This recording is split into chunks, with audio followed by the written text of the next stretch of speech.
eu apresento um amigo, porque hoje eu quero conversar com meu amigo Gabriel Azevedo, que é uma pessoa que eu prezo muito, e eu sou daquele jornalista antigo que não fica fazendo firula ou fingindo que...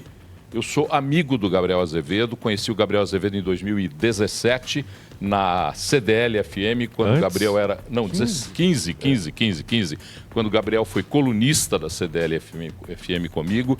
De lá para cá, sempre desenvolvemos uma conversa absolutamente profícua, proveitosa e respeitosa. Então eu faço questão de apresentar o meu amigo Gabriel Azevedo, vereador em final de segundo mandato, presidente da Câmara dos Vereadores até o final dessa legislatura. E queria conversar com você, Gabriel, primeiro explorando esse fato final. 2 anos de mandato como vereador, apanhou muito e bateu muito. E o que sobra desse caldo desses 2 anos, Gabriel? Deixa eu retribuir. Pessoal, bom dia para vocês, bom dia para o ouvinte da 98. E um bom dia para o meu amigo também, Paulo Leite. Na verdade, nós somos apresentados por uma ex-namorada minha, a Marcela Brafman, trabalhava contigo, né, na CDL-FM. E ela um dia vira para o Paulo e fala assim: Paulo, tem cara, por acaso ele é meu namorado, mas eu acho que ele falaria bem aí com você. E aí começou uma coisa de comentários, né? Como esse que você fez aqui de manhã. Na época, não tinha possibilidade nem de Zoom, nem de celular. Eu tive que comprar um celular, um telefone de linha, que era uma coisa que eu já achava assim, tal como o videocassete, não tinha no meu apartamento, mas comprei um daqueles com fio, né? Para atender o Paulo todo dia de manhã. Bom dia, Paulo. Bom dia, Gabriel. 3 perguntas, 3 comentários. E foi assim, me estreia no rádio. Diariamente falando com o Paulo, comentário. Então, mais do que amigo, também gostamos muito de cavalgar. Ele tem os cavalinhos dele lá, vez ou outra me convida e a gente monta ali e vai conversando. E é uma das pessoas mais fascinantes, mais queridas e mais inteligentes que eu conheço. E é muito bom ser seu amigo. E é muito bom estar aqui na 98, onde eu vim várias vezes como comentarista, participando com vocês semanalmente. Então, tá aqui realmente é um lugar que eu estou em casa. O que sobra depois de bater e apanhar? Um homem de pé e muito, muito orgulhoso de contar aqui um negócio. Abri uma carta esses dias que eu escrevi para mim em 2016. Pense nisso. Tinha acabado de ser eleito. E resolvi, isso é sempre legal, recomendo para todo mundo. Conversem consigo, vejam o que aconteceu. E essa carta tinha muitas preocupações, porque em 2016, você deve se lembrar, você cobria já a Câmara, o presidente da Câmara tinha sido preso. Aquilo dali era um pandemônio de notícia de corrupção. Ela aparecia dia sim, dia também nas páginas policiais. Escândalos. Tudo quanto é informação de que todo projeto de lei lá servia para achacar alguém, para tirar dinheiro de alguém, interesse público zero. E um armário de propostas e proposições tramitando. Quando eu cheguei na Câmara tinha cerca de 7 mil, Paulo, proposições de lei, proposta de lei, proposta de emenda à lei orgânica, ali, voando. 8 anos depois, Paulo Leite, eu vou passar a presidência com cerca de 50 projetos de lei tramitando na casa. Que eu só não vou votar porque não tem como, porque quando você protocola, eles têm que passar por comissões, mas tem uma sessão extraordinária hoje à tarde, tem uma sessão extraordinária segunda à tarde, não vai ter nenhum projeto de lei da prefeitura para o ano que vem, porque todos serão pautados. Nós estamos aí na reta final, faltam 3, um sobre idosos, um sobre Código Sanitário e outro sobre assistência social. Aliás, isso é outra característica. Você me perguntar, eu sei de cor, o que está tramitando, como é que está, qual é a organização da casa. Isso é tão importante para o povo de Belo Horizonte porque respeita o dinheiro das pessoas, respeita o tempo das pessoas e permite que vocês da imprensa acompanhem o processo legislativo com mais clareza. Aliás, a imprensa não podia entrar na Câmara Municipal, era banida dali. Abriu os plenários, qualquer jornalista entra hoje dentro do lugar onde os vereadores votam para entrevistar em tempo real. Tudo muito transparente e bati, apanhei, porém, zero escândalo de corrupção. Zero. Vocês sabem disso. Pode me xingar do que quiser. De bandido e de corrupto, não. Eu devolvi, nesses 2 anos como presidente, quase 300 milhões de reais para os cofres públicos, que a gente não gastou. E que isso não aconteceu no passado. Pelo contrário, o dinheiro ia para o bolso de algumas pessoas. Zero. Isso não é mais que obrigação, com certeza. Mas quando eu comparo a 8 anos... E vocês lembram, Paulo, quando eu cheguei lá, éramos 3 personagens, na minha opinião.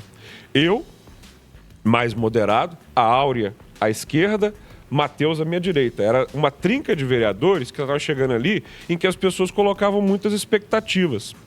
A Áurea foi candidata já a deputada na primeira eleição possível ali, 2018. O Matheus acabou se tornando secretário numa crise de 2028, né, em que o governo Zema passava por momentos difíceis.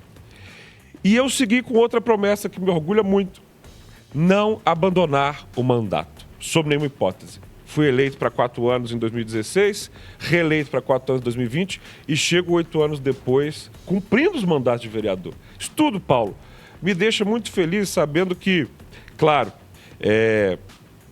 eu tive muita coisa a corrigir. Mas, como você sabe, eu não entrei na política como filho de alguém, carregado por alguém. Entrei nas cotoveladas, porque o poder não é lhe oferecido numa bandeja. Eu entrei disputando espaço com pessoas que discordavam de mim, tinham práticas distintas de mim, então entrei jovem, com meus 29, 30 anos. Hoje, com 38, ainda bem, eu corrigi muitos desses erros. E sei que tem muitos erros mais a corrigir.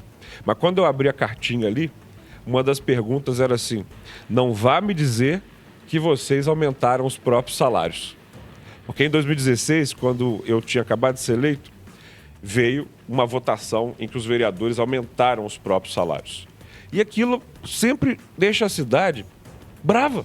Porque nenhum cidadão que está me ouvindo agora no trânsito, pode, por um condão e por uma mágica, virar e falar: eu vou aumentar o meu próprio salário.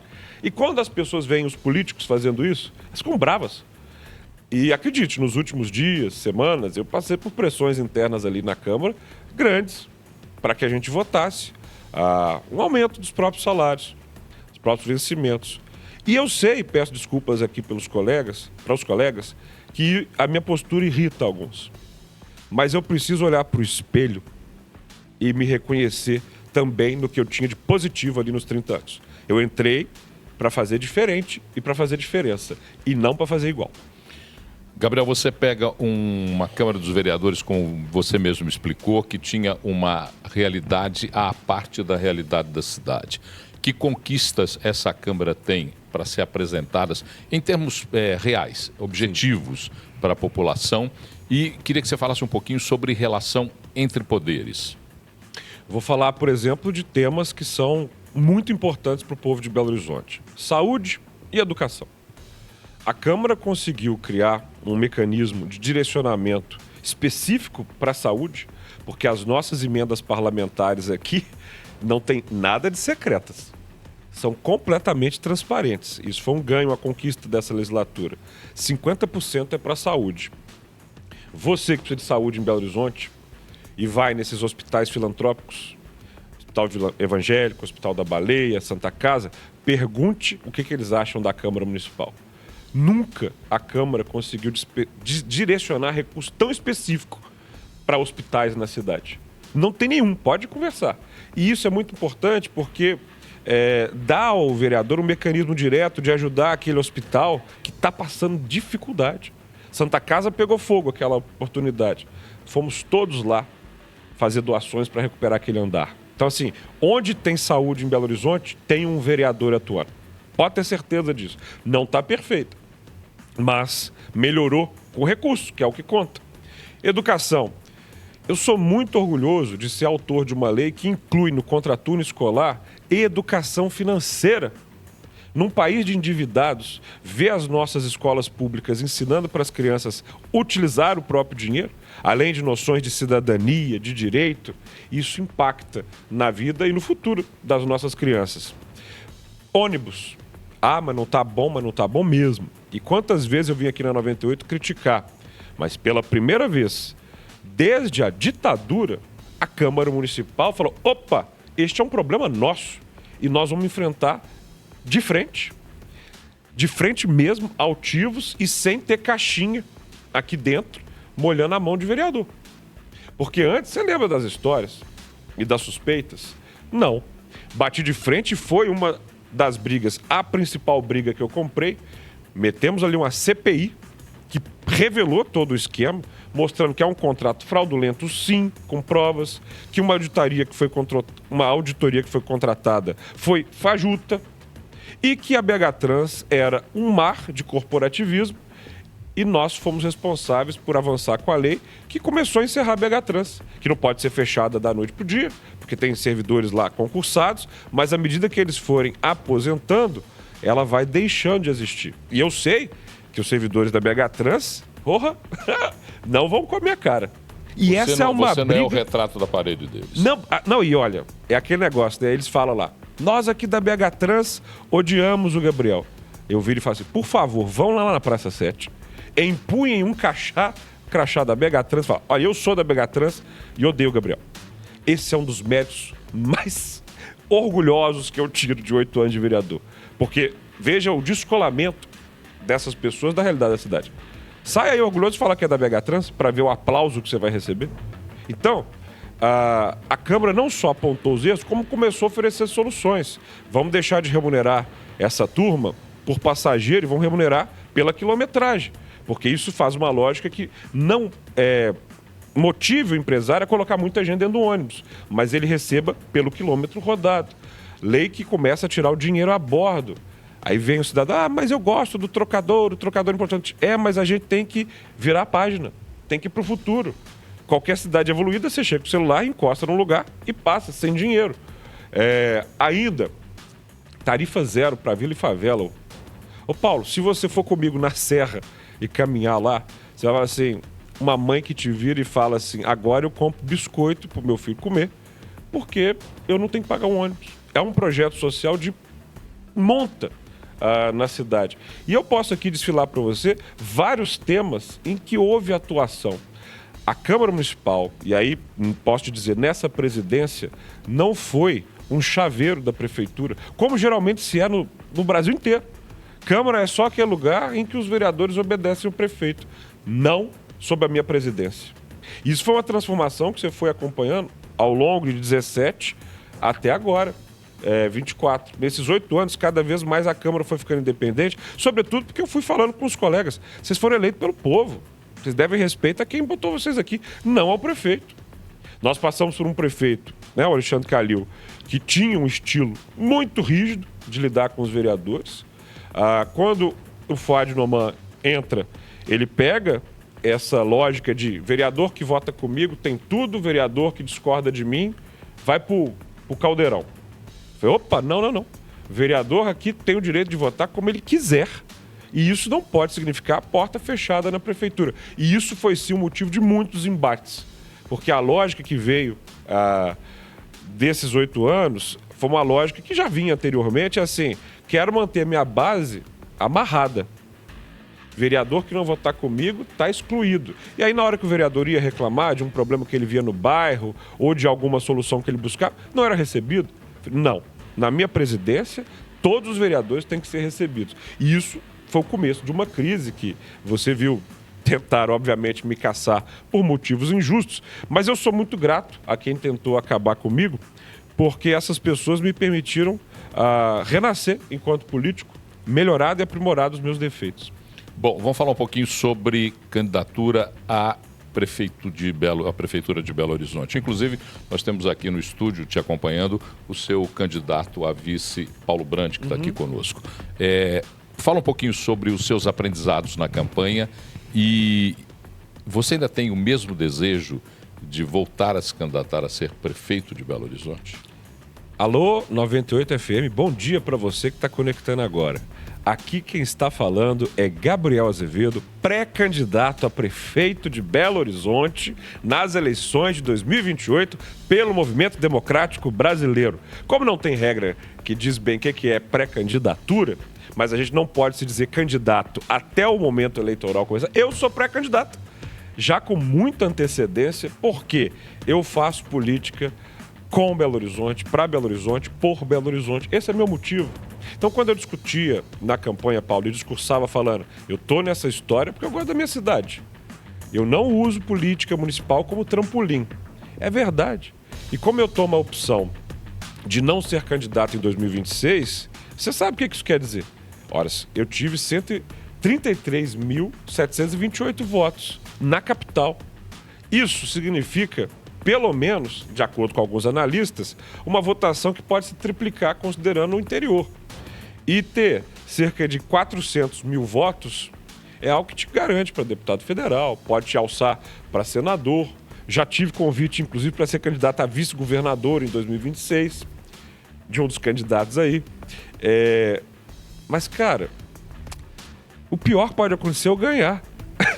Porque aí, como eu sou escravo da minha coerência, eu não abandono o mandato que o povo me delegou. E aí eu não poderia ser candidato em 2028, que é o que eu quero de verdade.